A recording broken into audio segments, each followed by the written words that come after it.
그 공공외교에 대해서 말씀을 좀 나누고 싶어서 드리는데요.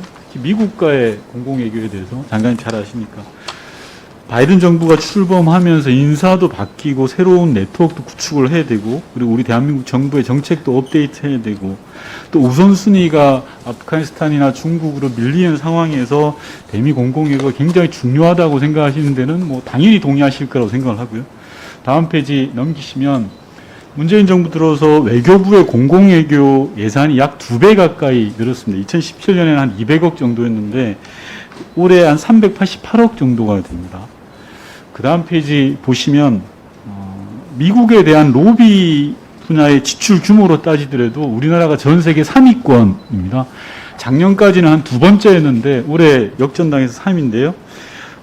그만큼 공공외교에도 일정한 많은 예산들을 투입하고 있다라고 지금 봐집니다. 다음 봐주시면요.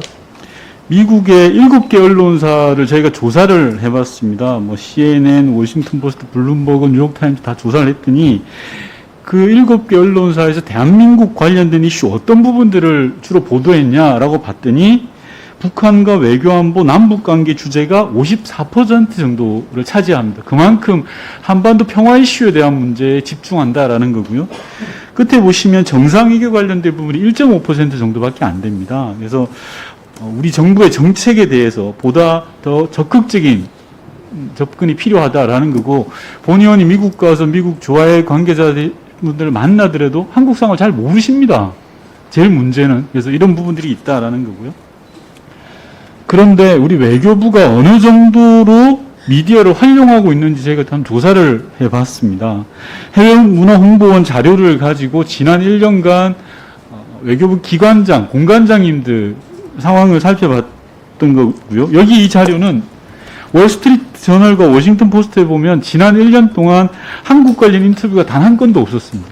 그리고 뉴욕타임즈에서는 한국 관련된 기고나 특집 기사조차 한 건도 없었습니다. 미국의 가장 메이저 언론이라고 하는데도 이 정도입니다. 그래서 이제까지 그런 수동적인 게 아니라 정말 적극적인 게 필요하고 실예를 들어서 그런 겁니다. 미국에 와 있는 한국 특파원을 만날 게 아니라 미국 현지 언론인들을 만나야 되는데 우리는 지금 한국 특파원을 만나고 있는 건 아닌가라는 그런 지적을 하고 넘어가겠습니다. 우리 외교부 기관장님들 대언론 활동을 한번 살펴봤는데요. 참고로 이건 장관님이 이제 2020년 기준이라서 전임 장관님 기준이긴 합니다만 장관님은 8번이나 언론 인터뷰를 하셨어요. 대단히 많이 하셨죠. 그런데 미국에 있는 공관장들은 단 한 번도 기고를 하신 적이 없어요. 그리고 전 세계 제외 공관장 연평균 1인당으로 따져보면 0.7회 언론에 기고를 하셨더라고요. 미국 주재 공관장들은 단 0.3회입니다. 1인당. 전 세계 공관장들이 인터뷰한 걸 보면 1.8회 정도밖에 안 됩니다. 그래서 보다 외교부가 우리 정책을 적극적으로 알려나가는 데 있어서 공관평가라든지 개인평가에 꼭 반영을 해주셨으면 하는 그런 좀 부탁을 드립니다. 이거는 좀 상당히 중요한 부분이라고 생각이 되고요. 시간이 없어서 다음 넘어가면 주미대사관에서 공공외교의 핵심 축으로 삼고 있는 자문회사, 소위 말해서 로비회사를 계약을 하고 있는데요. 이게 제가 작년 국감에서도 이야기했는데 TCP라는 업체인데 11년째 이 업체하고 계약을 합니다. 우리 주미대사관 예산의 40%를 이 업체에다가 몰아줍니다. 그런데 오른쪽에 보시면 그림을 보시면요. 이 업체가 전체 로비업체 순위 중에 2만 1000여 개 중에 9,700이 수준밖에 안 됩니다. 그리고 로비 금액은 제로입니다. 왜 이러냐라고 제가 계속 따져서 물었더니 답변이 뭐라고 주셨냐? 왼쪽 하단에 보시면 정성적 평가를 수시로 한다라는 말씀 주셨어요. 이게 평가가 되면 11년 동안 계속 이렇게 하고 있는 건지 대묻지 않을 수밖에 없고요. 그 다음에 다음 페이지 보시면 저희가 재외동포 등록단체의 한 500여 개 단체들에 대해서 설문조사를 해봤습니다. 당신네들은 어떤 수단을 통해서 한국 정보를 얻느냐라고 했더니 온라인 커뮤니티가 24%, 유튜브가 24% 정도 얻는다는 겁니다. 그래서 기존 매체보다 포털사이트나 1인 미디어 등을 많이 듣더라라고 해서 제가 외교부 유튜브 채널을 한번 점검을 해봤습니다. 그랬더니 채널 구독자가 9만 명이고요. 타 부처에 비해서 굉장히 잘하고 계세요. 2, 3일, 주에 한 2, 3일 올리고 잘하는데 다만 외국어 자막이 없어요. 외교부 유튜브 채널에. 참고로 일본 같은 사례는 언어를 10개국의 언어로 해서 유튜브 자막을 채널을 막 만듭니다. 홈페이지 같은 데다가. 근데 우리 외교부는 그런 게 전혀 안 되고 있는 그런 상황입니다. 시간이 없어서 빨리 진행하는 거 양해해 주시라고 생각하고요. 다음 페이지 보시면, 자, 그럼 외교부가 영문 뉴스레터를 몇 건이나 발송하냐라고 따져봤더니 4,000건 정도를 보냅니다. 이거 해년마다 똑같아요. 소위 말해서 감나무 밑에서 감 떨어지길 바라는 수준으로만 보내요. 물론 내국인한테는 한 10배 많은 4만 건의 뉴스레터를 보내는데 영문으로 보내는 건 4,000건밖에 안 돼요. 더 개발하지도 않고 있는 그런 상황입니다. 자, 마지막으로 공공외교 강화를 위해서 외교부가 컨트롤 타워 역할을 해주셔라 라는 부탁을 드리기 위해서 이렇게 좀 길게 설명을 했던 거고요. 가용 자원을 전략적으로 활용할 필요가 있다. 지역별로, 이슈별로.